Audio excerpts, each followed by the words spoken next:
Gente, a gente percebe que esse assunto, ele é desafiador para a gente. A gente, se vai passar o filme que a gente sabe que vai ser coisa só dos mocinhos, não fica muito tenso assim, né? Mas se vai aquele filme... Eu sou tão medroso com esse negócio de filme, que filme de suspense já me deixa em pânico. Eu não suporto. É suspense, não vou assistir. Angústia com aquele negócio, não sei... Olha, talvez você goste, mas para mim é difícil caber na minha cabeça. Você fica ali minutos e minutos e minutos naquela tensão, assim, avisa ele que não vai dar errado ali, sai de aquela sensação angustiante, tudo vai dar errado. É um filme que, assim, é só como vai dar errado, nada vai dar certo nesses filmes. Eu fico apavorado. De terror, então, mas nem passo perto. Pensa em alguém com medo de terror. Mas eu percebo o tanto de estímulo que isso dá. Se eu parar assim para assistir um negócio desse, eu fico vidrado. Não é um filme que eu consigo dormir, não. Esse eu não durmo. Tem um tanto de filme que a minha esposa reclama que eu durmo.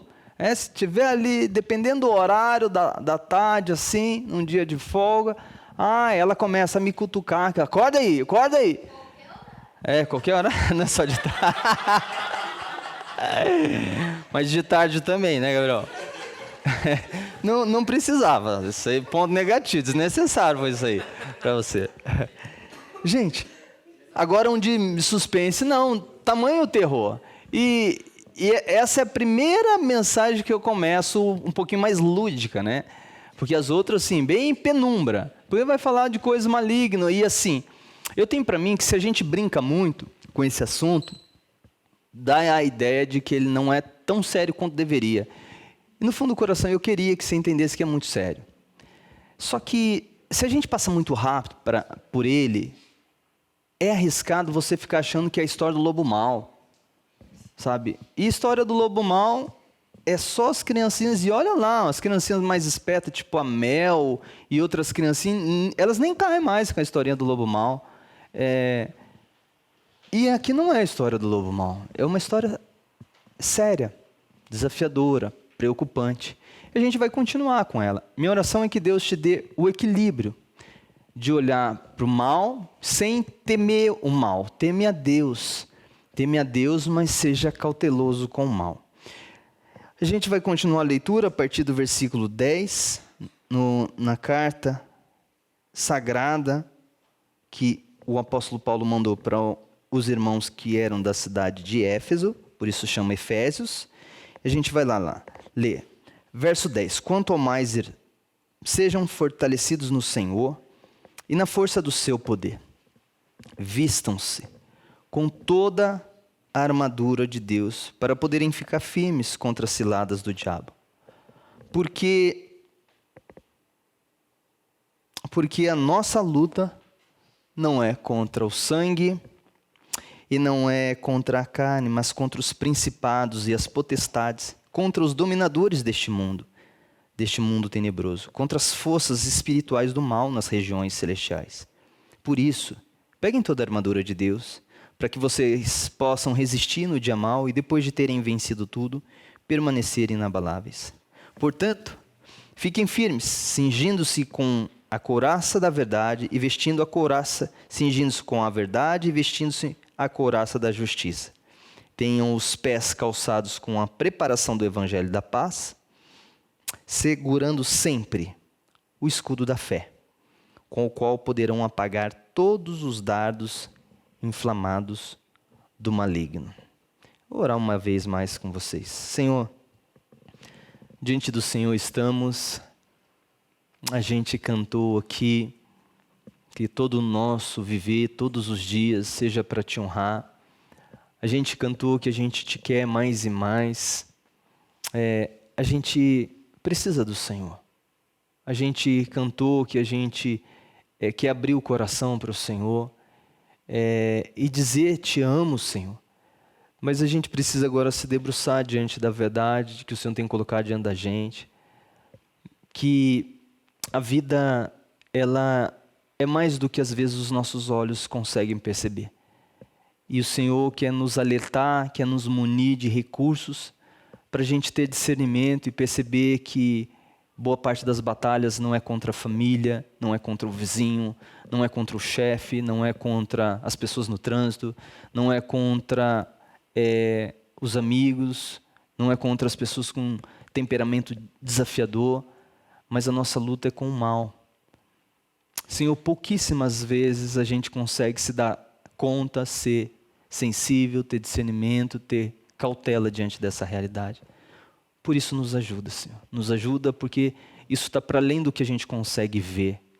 E não fosse esse apenas o desafio, Senhor, quando às vezes a gente se aplica a ser um pouquinho mais atento, o nosso coração e as nossas maluquices tendem a exagerar, a extrapolar, a hipervalorizar o poder do mal. Então a gente não quer nem a negligência, Senhor, de quem fecha os olhos para essa realidade, nem tampouco, Senhor, a imaginação hipercriativa daqueles que acham que agora tudo é maligno.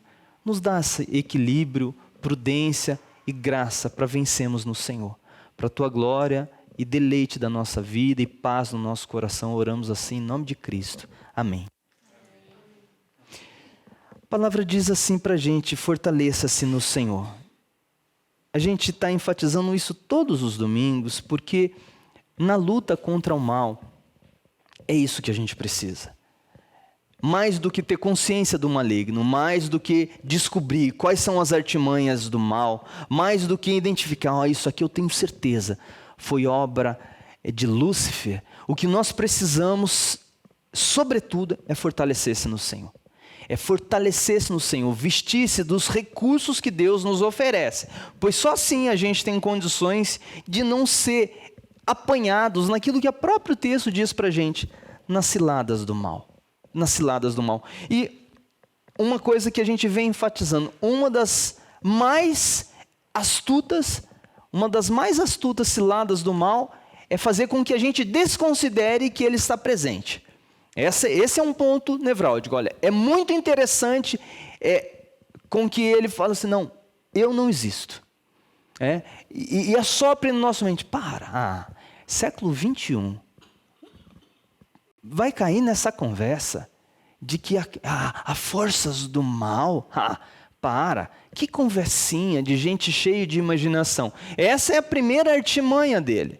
E tem tantas outras, como cegar-nos para as verdades das Escrituras, como atrair-nos com aquilo que a gente mais gosta, e das coisas que normalmente a gente mais gosta, talvez você já tenha percebido, que normalmente a gente mais gosta é parte dos maiores problemas da nossa vida. Aquela pessoa que tem uma inclinação enorme para o conforto, e conforto é um negócio não necessariamente do mal. Conforto é algo que você fala assim, poxa vida, é algo que faz bem. Diga-se de passagem que se tiver um ambiente aqui um pouquinho mais quentinho, a gente já está mais feliz. Mas que conforto que a sua blusinha te dá. Então o desconforto não é necessariamente algo bom e o conforto algo ruim. Só que o conforto levado às últimas, tipo assim, eu quero demais e eu quero sob todas as circunstâncias, eu não abro mão do conforto, você percebe o perigo. Porque eventualmente algumas pessoas, elas a partir desse valor chamado conforto, algo bom, elas entram em transações financeiras ilícitas para garantir o recurso que possibilita o conforto. E aí ela entra naquele jogo, não, os fins justificam o meio. Conforto é algo essencial para a minha família. Conforto é algo essencial para a vida. Precisarei fazer uma negociação que não é a melhor do mundo, não é a mais adequada, mas o conforto não dá para abrir mão. É assim, algo que é bom, algo que é muito admirado, algo que é muito gostoso, mas agora se tornou uma tragédia. E eu trouxe esse exemplo que é o menos constrangedor. Mas se eu levar para as outras coisas que você gosta demais, que você ama demais, é bem possível que você já percebeu aquilo que você mais gosta, eventualmente é aquilo que mais complica a sua vida. E o maligno sabe disso e se vale disso para que você exceda. Organização, que coisa boa alguém organizado. não muito perto de mim, porque eu dificulto a vida da pessoa e ela dificulta a minha. Mas é muito bom a organização. Agora, o organizado já percebeu o seu desejo de controlar. O seu desejo de controlar muita coisa, de colocar o mundo em ordem. E se o organizado tem poder, o que ele é capaz de fazer. E o tanto de ansiedade que ele começa a sofrer quando as coisas saem do controle. E ele deveria deixar na mão do único que tem todo o controle. O maligno se vale disso. E faz um ou outro, dentro desse espectro, tropeçar. Gente, a luta é real. A luta é real. E o malefício. E o que o mal está fazendo para a gente, André? Vira e mexe, as pessoas me perguntam, qual é o mal que o mal causa? Um deles, e eu acho que o que ele faz de melhor é nos tornar maus. E como que ele nos torna maus? Fazendo com que a gente goste e se delicie, tenha prazer e conforto em tudo que desagrada o Criador. Eu falei um tanto de coisa aqui rápido. Ele nos torna maus, fazendo com que a gente goste, sinta prazer e fique confortável em fazer e pensar coisas que desagradam o Criador. Essa é uma das artimanhas mais tremendas do mal em fazer com a nossa vida. É nos levar para longe da vida que há em Deus, nos fechar os olhos e o coração para toda a realidade que há em Deus. Pronto. Tem gente que pensa assim, não, o recurso do mal é nos fazer sofrer. Você que pensa. Curiosamente, gente, é ruim dizer isso. Porque dá a impressão que Deus gosta de nos causar dor. Mas não. Só que quando você caminha, eu estou há 20 anos nessa jornada cristã. E eu percebi e descobri quantas vezes a dor e a dificuldade causam muito mais benefícios em nós do que o conforto, a satisfação, a conquista, o prazer. Então, eu estou falando isso porque às vezes tem gente assim, olha, eu estou sofrendo e isso é coisa do maligno. Cuidado com essa conclusão. Porque às vezes o que o maligno faz é deixar numa situação mais extremamente confortável. Porque, deixa eu dizer uma coisa para você. No meio, às vezes, de uma grande festa, onde as pessoas estão se divertindo um monte, se alegrando um monte, bebendo um monte, e festejando de todas as formas possíveis, é muito incomum pessoas ali falar assim, poxa, preciso da ajuda de Deus, preciso do socorro de Deus. Não é comum isso. Mas quer ver uma coisa? Eventualmente eu passo por um hospital. Lugar difícil, lugar ruim, lugar difícil de viver, lugar de poucas alegrias e muitas lágrimas. Mas é muito comum as pessoas estarem muito sensíveis à realidade do divino. Evidente que os céticos dizem, todo mundo é assim, né? Na hora da dificuldade, mas a pessoa só fala isso porque ela não está sofrendo, né? Daí ela vem com esse argumento. Mas normalmente quando a gente está apertadinho, a gente fala assim, Senhor nos ajuda. Isso para dizer para você que a dor não é necessariamente sinalização da permanência, da presença do mal. E o conforto, eventualmente, pode ser um grande terreno escorregadio e uma areia movediça para nos levar para longe do Criador. Eu queria chamar a sua atenção em especial hoje para o texto do verso 16. O texto do verso 16, ele compõe uma realidade curiosa. Nós falamos sobre o calçado, nós já falamos sobre o cinto da verdade, a gente falou sobre a couraça da justiça e falamos sobre o calçado do evangelho. É evidente que as escrituras estão fazendo para a gente uma analogia, que o ponto importante são essas palavras finais, justiça, verdade e evangelho, como recursos dessas armas. E hoje eu queria chamar a sua atenção para esse texto. Ele fala de duas realidades aqui. Ele fala assim, segurando sempre o escudo da fé, com o qual poderão apagar todos os dados inflamados do maligno. Eu quero começar pelo final desse versículo. O que o apóstolo Paulo estava enxergando e que as pessoas tinham acesso para entender dessa obra do maligno? eu quero começar pelo final para falar exatamente dessas flechas aqui. O que eram esses dardos? O que na realidade do mundo antigo era visto? Poxa, é aquilo que a gente já viu em filme. Flechas pontiagudas, colocando estopa na frente dela, na ponta dela, muito bem amarrado, muito bem estruturado, a ponto dela conseguir absorver bastante líquido, colocava assim um líquido inflamável, e aí os atiradores da flecha, eles acendiam, miravam o seu alvo, e normalmente essas flechas, elas eram descarregadas numa grande quantidade de pessoas atirando junto.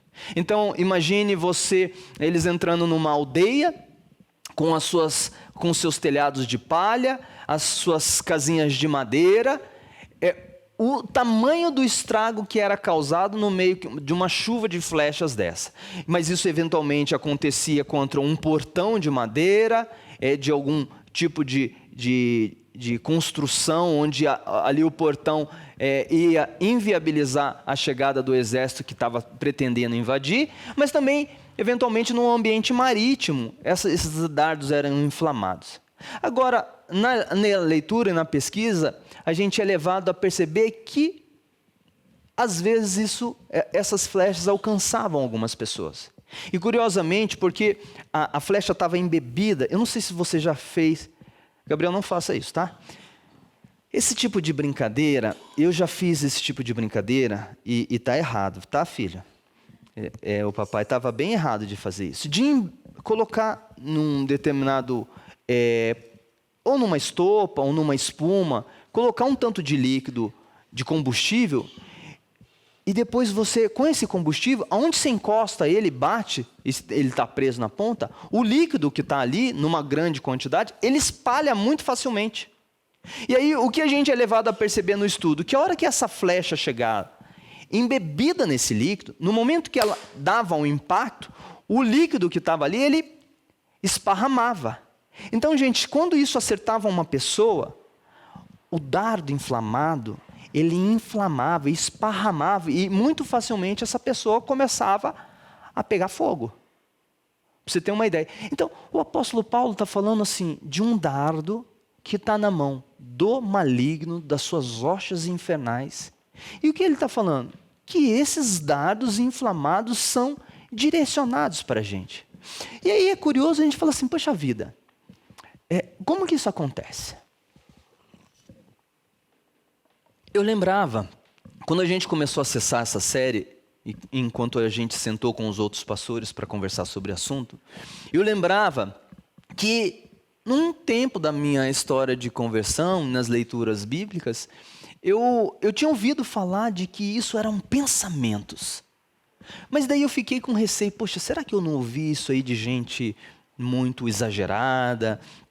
E aí a gente falou, peraí, a gente tem que fazer uma busca legal para saber o que os bons ou os reconhecidos, respeitados teólogos da nossa tradição diz respeito. E aí eu fui atrás da fala de dois que eu admiro bastante pela contundência e respeito que eles têm no mundo acadêmico, já falecidos, estudiosos, já testados, John Stott e Martyn Lloyd-Jones, dois homens de um alto calibre assim, de competência, os dois são ingleses, e muitíssimo respeitados pelos comentários bíblicos que eles têm, eles são consensuais em mencionar que esses dados inflamados do maligno realmente são pensamentos que o maligno joga na nossa mente.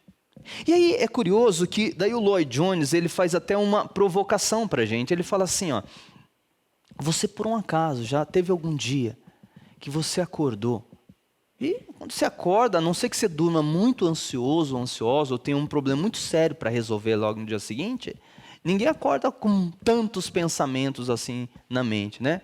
É o que Lloyd-Jones presume. Mas ele falou assim, ó, você não tinha pensado, não tinha nada, de repente veio um pensamento que se ele tivesse cheiro, ele ia cheirar podre. Daí você fala assim, poxa, que tipo de coisa que está vindo na minha mente? Ele falou assim, ó, pensamentos blasfemos, de tipo assim, de ofensa a Deus, de quase que um xingamento a Deus, pensamentos impuros com coisas que você nem tem alimentado, mas de repente veio na cabeça. Dúvidas acerca de coisas que já têm se mostrado tão real para a sua vida. E ele vai avançando sobre dúvidas, tentações, provocações de coisas que vêm na sua mente. Ele falou assim, olha, até uma das ilustrações dele, e talvez alguns aqui já compartilhem a experiência que ele viveu junto. Você vai ali ler um jornal ou um livro, tá tranquilo. Mas de repente você pôs na sua cabeça que você vai ler a Bíblia. E daí a hora que você vai ler a Bíblia, aí você começa assim, Paulo e Timóteo, eu tenho que cozinhar o feijão. Ai, servos de Cristo Jesus, que hora que é o horário dessa criança sair da escola? Vamos lá de novo. Que a graça e a paz de Deus... Que horas são? E daí parece que a sua mente fala assim, não é possível, é infernal. Enquanto eu fazia a pesquisa, eu lembrei assim, ó. Talvez só aconteça em casa, não aconteça com vocês. Eu estou para ver um domingo que não rola uma rusgazinha comigo e com a minha esposa. Não é briga feia assim, ela não me puxa o cabelo, não me bate, ela tem se controlado. Né, Ana, não precisava, Ana. Ela não é tão agressiva assim. Mas, gente, tá de boa assim, tá tudo tranquilo. De repente, um fala uma coisa pro outro. Aí eu falo assim, o que está acontecendo? É só na minha casa que acontece isso? Já vê, gente, quanta gente já falou assim para mim, pastor, oi, estava tudo pronto para mim ir para a igreja. Estava tudo arrumado para mim ir para a igreja. Sabe, mas daí aconteceu uma coisa, a gente achou melhor não ir. Ah, não, bem na hora assim, ó. Gente, isso acontece com a oração, isso acontece com o culto, isso acontece com a palavra de Deus. E se você ainda se programar de fazer alguma coisa assim, poxa, hoje eu vou... E se você contar, principalmente, aí você fala assim, por que está contando, André? Porque o diabo está ouvindo, gente. Ele não ouve o seu pensamento, mas aí os demônios aí se conversam, tudo que a gente fala. Aí você fala assim, eu vou fazer, vou trazer o tal de fulano, vou contar para ele, vou convidar para ele. Ah, pensa, você acha que esses bichos vão parar quieto, tá infernizado, tentar atrapalhar a gente? É tenso. Eu vou dar um exemplo aqui. Você está despertão, evidente, talvez o pastor não seja a pessoa mais dinâmica, o assunto não seja mais interessante. Mas de repente, às vezes, você está aqui e você não consegue se concentrar 5 minutos no que eu estou falando. Ou você fica aqui e de repente você começa a dar uma coceira aí na sua cadeira. Aí, vamos dar um exemplo. Gente, pensa num negócio rápido aqui. Eventualmente a gente passa da 8h05, 8h10. Mas é curioso, é pouco tempo. Já deu horário? E eventualmente as nossas análises é que tudo é da nossa parte. Ou assim, está demorando, ou o negócio não está chato, ou o negócio não está interessante. Mas sequer a gente considera que de repente, peraí, será que o mal está deixando a gente em paz? Será que o mal quer te ver bem? Será que o mal quer que você ouça a palavra? Será que o mal quer que você preste atenção, que você seja edificado? Será que o mal não está interferindo em absolutamente nada nessa esfera? Esses teólogos de calibre grande dizem que não, eles estão interferindo sim. E aí eu fico pensando assim, olha, seja aquele pensamento de, poxa, essa moça da padaria nunca tinha dado tanta atenção assim. Olha como ela é bonita. Ou seja, aquele pensamento assim. Esse cara aí está olhando demais para sua esposa. Ou aquele pensamento assim. Nossa, como ela é metida, né? Aí vai embora. Eu penso assim, gente, e não quero colocar tudo na conta do maligno, não. Mas quem sabe quando aquilo começa? O primeiro, sabe, o embrião daqueles pensamentos fétidos. O embrião, sabe, quando começou aquele primeiro pensamento que você começou a elucubrar. Ou a primeira dúvida que chegou. A primeira provocação de impureza que chegou. A primeira persuasão de fazer o mal, de falar assim, não vou entregar, não vou pagar essa conta, não, eu vou gastar esse dinheiro com outra coisa, eu não vou assumir esse compromisso, sabe, aquele primeiro momento assim, as escrituras dizem pra gente que tem um jeito da gente rebater isso, e o rebater isso é bacana, porque o texto fala assim, olha, Segurando sempre o escudo da fé. O escudo da época, gente, era pensa num baita de um escudão. Esse escudo para proteger contra dados pegando fogo, ele era mais ou menos 75 centímetros de largura e 1,20. Então, era aquele negocinho, você abaixou um pouquinho, está inteiramente escondido dentro dele. Tinha ali uma camada de couro e normalmente o pessoal punha metal na ponta, mas ele era de madeira também, com couro e metal na frente para tentar ali proteger da situação. É disso que Paulo está usando essa analogia e dizendo o seguinte: o escudo que vocês precisam é um escudo de fé. E antes da gente mergulhar, espera aí, que fé é essa? Porque a gente começou o culto hoje falando de fé, de que a fé é certeza e convicção. Certeza e convicção. Certeza de coisas que se esperam, convicção de coisas que não se veem. Mas onde a gente firma a nossa fé? Então eu quero dizer para vocês o seguinte: toda fé que as Escrituras nos ensinam é fé em Deus. Mas fé no que sobre Deus? Às vezes eu encontro algumas pessoas e falam assim para mim: Fábio, eu sou uma pessoa de muita fé. E às vezes quando eu vou conversando mais com essa pessoa, eu percebo que na verdade o que ela tem não é fé. Ela torce bastante. Ela tem muito pensamento positivo. Porque a fé bíblica, gente, não é a fé de que o meu time vai vencer. Não, você sabe aquela coisa, não, vai dar, eu estou pensando que isso aqui vai acontecer. Tem gente que pensa que fé em Deus é isso. Isso não é fé em Deus. O que é fé em Deus, André? Fé em Deus é confiança no caráter dele a partir do que ele diz para a gente que a gente pode confiar. Um exemplo clássico, por exemplo, se você confia numa pessoa, você confia nessa pessoa porque você conhece ela, porque você conhece os atos dela e porque você já percebeu que o que ela fala é condizente com o que ela costuma fazer. Então ela combina com você 3 vezes que ela vai estar num determinado lugar e ela está lá. Depois de um tempo você fala assim: eu confio, posso marcar com ela que ela vai, posso marcar com ela que ela se compromete, ela tem palavra, ela tem atitude, ela tem caráter, ela se comporta. Então, quando as Escrituras falam que a gente tem que crer, e esse escudo que vai nos ajudar é fé em que, André? Como? Porque, pensa bem, gente, eu estou aqui tentando mostrar para vocês como que a gente segura esses dardos inflamados. É confiança em Deus. Mas como que a nossa confiança em Deus impede a gente e consegue fazer a gente rebater um pensamento? Sabe aquele pensamento que assim: a vida está difícil, eu vou roubar um carro forte.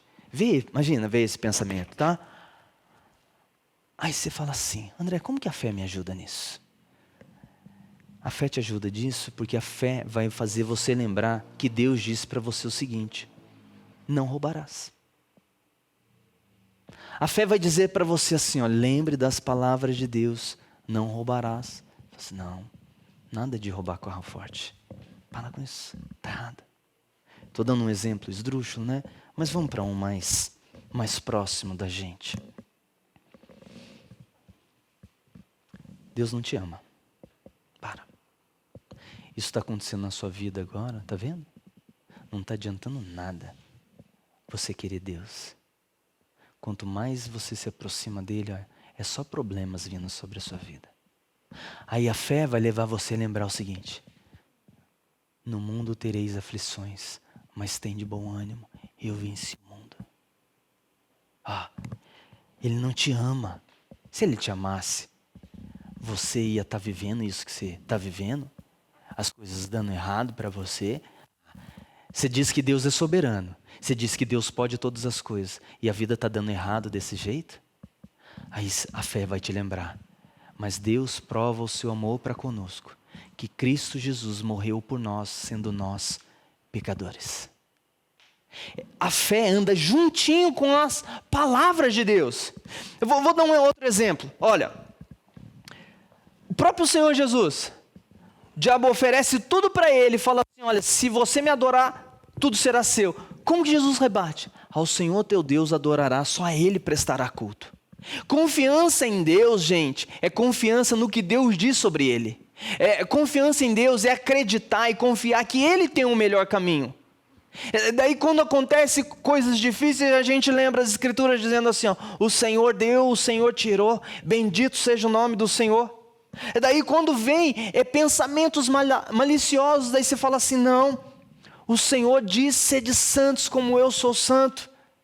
E aí as Escrituras vão oferecendo para você o caminho para que você se distancie. Deixa eu contar uma coisa para você. Quando a gente volta lá no episódio do passado, onde diz da primeira tentação, o problema do ser humano lá no Éden foi falta de confiança em Deus.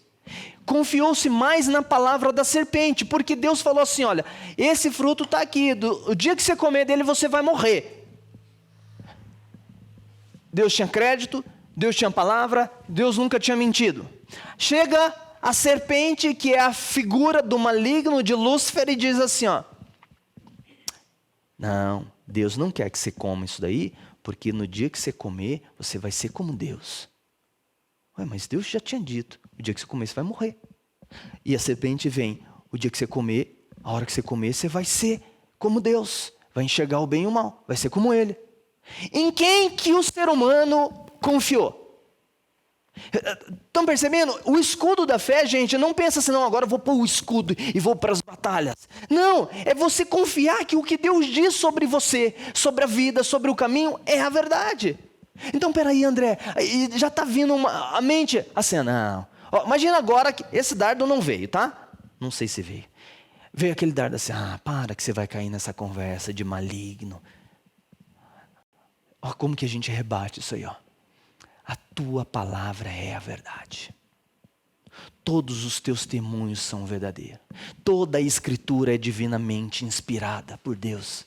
E é útil para redarguir, para instruir, para corrigir o homem de Deus, para que ele seja justo e perfeitamente habilitado para toda boa obra. Então você vai tendo as escrituras na sua mão, mas o que é as escrituras? São a palavra de Deus. E a palavra de Deus no seu coração, ela se torna um escudo para te proteger.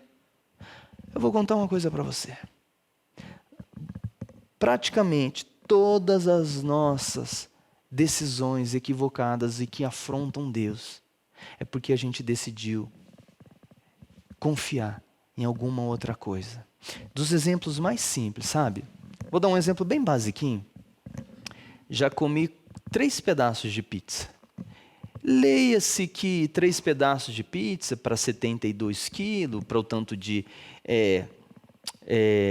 carboidrato que eu costumo queimar, o tanto de energia, é uma boa medida. Sim, ninguém me deu uma sentença, nem o nutricionista que mora bem perto de mim, nunca estabeleceu que era esse o limite. Mas algo aqui dentro do estômago da minha mente diz assim, né? Parece que tem um termômetrozinho ali, né? Eu espero que todo mundo tenha, tá? Tem um negócio ali, pelo menos em mim, eu já ouvi esse testemunho de algumas pessoas, que você come, daí chega uma hora que bate assim um tampo assim, tipo, já deu. Mas, curiosamente, os olhos, parece que eles não estão convencidos disso. E, às vezes, a sensação prazerosa daquele sabor que a gente queria fazer ele perdurar por muito tempo, você fala assim, não deu não. Daí a esposa fala assim, é só 2 pedaços de chocolate. Aí você fala, não 2, não quero mais, muito mais. Mas você fala, você não vai matar a fome de chocolate, não dá, é só o sabor. Então, naquele momento assim, fala assim, poxa, e agora? Como que eu consigo resistir a esse ímpeto de continuar prolongando uma experiência que é boa, mas que ela vai custar caro e, em última análise, ela é errada? Porque ela está passando do limite, no caso da comida, é glutonaria, mas a gente poderia aplicar outras realidades aí, e isso fica por sua conta. Sabe o que? Peraí, Deus tem me lembrado, o meu prazer é o Senhor, o meu deleite é a tua lei, o meu deleite é o Senhor que vai me satisfazer, a minha maior satisfação é o Senhor. E depois, quando as escrituras começam, o Senhor me lembrando assim, olha, creia, confia, André, olha aqui, ó, confia, André, que a sua satisfação maior é o Senhor. Vou dar um outro exemplo. Poxa, Deus, estou muito mal porque eu não estou conseguindo aceitação aqui. Dentro desse relacionamento. E parece que para mim ser aceito dentro desse relacionamento, eu tenho que negociar coisas muito caras e até me prejudicar e passar do limite do adequado, mas eu preciso muito ser aceito. Aí Deus lembra você, filho, filha, Eu amo você, você é amado por mim. Para de sacrificar-se dessa forma para os outros te aceitarem. Adolescente, para. Jovem, para. Família, para. Não, Deus já te aceitou, você não precisa viver atrás desse tipo de relacionamento que te estrangula, porque Deus... Então, gente, perceba, é o escudo da fé. Gente, mas para todas as outras realidades é o escudo da fé. Sabe, eu lembro num episódio da loja, eu trabalhava gerente comercial e vivia de metas, mas as metas para mim eram menos prejudicial. O pior para mim era o ranking de saber assim, das 30 lojas, onde eu vou ficar no ranking, e eu queria estar, obviamente, nos top 5, o tempo inteiro, por quê? Porque o coração pecaminoso, o Satanás, sempre dizendo na minha cabeça, você só é importante de verdade se você for um sucesso. Agora deixa eu te dizer o preço que isso cobrava. Isso cobrava horas e horas e horas de trabalho ininterrupto. Eu era um escravo no Egito. E sabe o que era bonito? Trabalho demais, me dedico demais, faço demais, sou empenhado demais. Olha a cota, olha a meta, olha como que está a loja, olha os meus resultados, olha o meu rendimento, olha a comissão. Voz satânica. Até que Deus foi convencendo, se você viver desse jeito, você vai matar sua família, você vai matar seu casamento, você vai matar sua alma. Aí, gente, eu lembro alguns sábados, e sábado era um dia, eu não sei como está o shopping hoje, isso era ano de 2011, 2010, shopping bombando assim, e quando eu ficava na loja, a loja acabava vendendo mais, gerente por perto e tal, e daí começava a chegar clientes perto do horário de eu sair assim. Eu falava assim, Deus. E aquela coisa falando, fica, vai que você vai vender. Olha, já bateram a meta, dá para bater a meta do dia seguinte agora. E era um comichão assim. E eu lembrava assim, o Senhor é o meu pastor. O Senhor é o meu pastor. Essa loja não é o meu pastor. O pão nosso de cada dia, quem me dá é Deus. Ele usa essa loja, mas eu não preciso ser escravo aqui. E aí era com a palavra, me dava segurança, eu dizia para a equipe, força em vocês. E aí qual era o problema? Eu era cargo comissionado. Então, podia ficar, e o supervisor sempre ia amar, ninguém estava nem aí com a minha vida e com a minha família. A única pessoa que estava se importando, Deus e a minha esposa. O restante, ninguém se importava. Se eu desse mais uma hora, as madrugadas e todo o tempo. Nada. Deixa eu falar para você.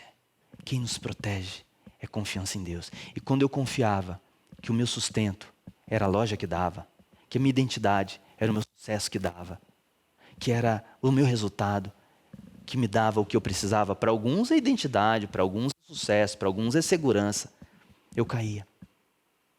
Mas quando Deus me agraciava com o escudo e lembrar assim, é Deus que me sustenta, eu conseguia tomar boas decisões.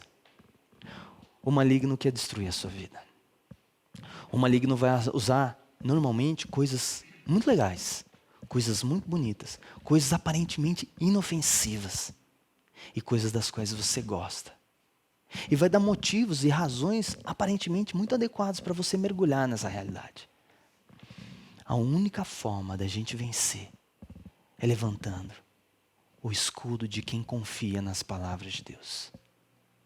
E palavra de Deus para mim e para você hoje, sabe qual é? Deus cuida de você. Vista a armadura dele. Peça fé.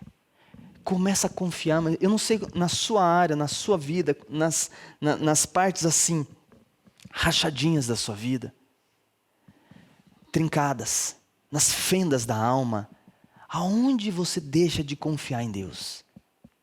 Qual é o episódio, qual é o momento que te surta, que te assombra? É ali que você tem que colecionar versículos, que seja versículos, fala assim, poxa, tem uma palavra específica para esse meu problema?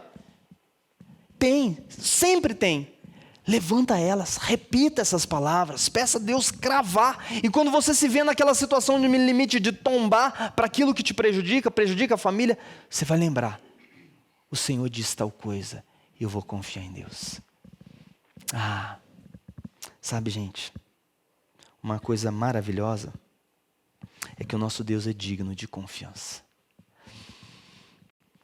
Eu percebo que é muito especial conviver com pessoas que você pode confiar bastante. É muito bom isso. É muito bom. Eu sou rodeado. Aqui na igreja, olha, sobra na mão do tanto de gente aqui que eu falo assim que é muito ponta firme. Gente que eu dou tarefa, gente que eu me comprometo com tal coisa. Gente, é muito bom. A gente precisa de gente com confiança. Eu vou contar uma coisa para você.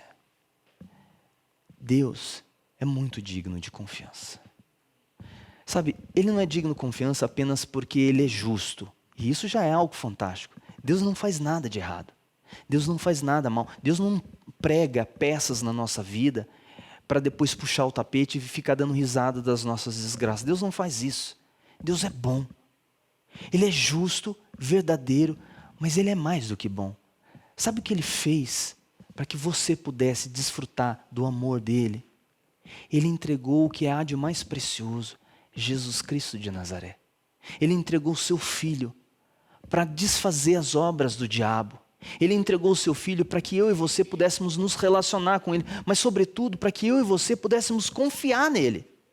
Quando a gente diz que uma pessoa se tornou um cristão, sabe o que a gente está dizendo? Essa pessoa parou de confiar na vida, nos seus próprios esforços, em qualquer realidade, e começou a depositar fé na pessoa de Jesus Cristo. Por quê? Porque ela reconheceu e o coração dela foi levado à confiança de que Jesus morreu pelos pecados dela e ressuscitou o terceiro dia. E Deus fez tudo isso por amor.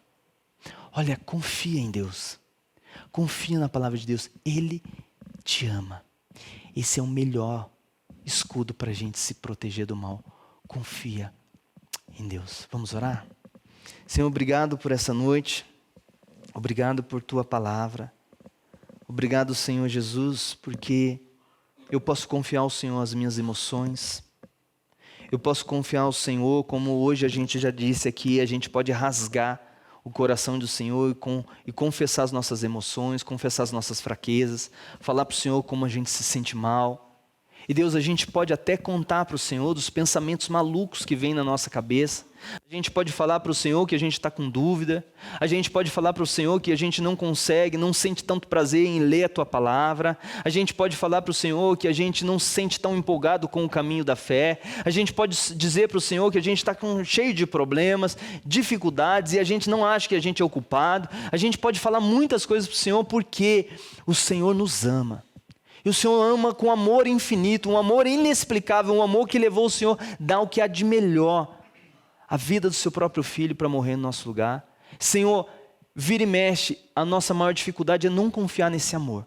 Então nos ajuda aqui, que todos nós possamos ser encharcados de fé, inundados desse escudo maravilhoso e proteger-nos, Senhor, no dia a dia contra as astutas ciladas do mal e sobretudo esses dados inflamados que afetam cada um de nós de um jeito diferente, no momento inesperado, enquanto a gente não estava esperando. Senhor Deus, nos ajuda a identificar isso, nos ajuda a ter discernimento e continuar firmes e inabaláveis na presença do Senhor, contando do seu amor para o mundo e vivendo com esperança.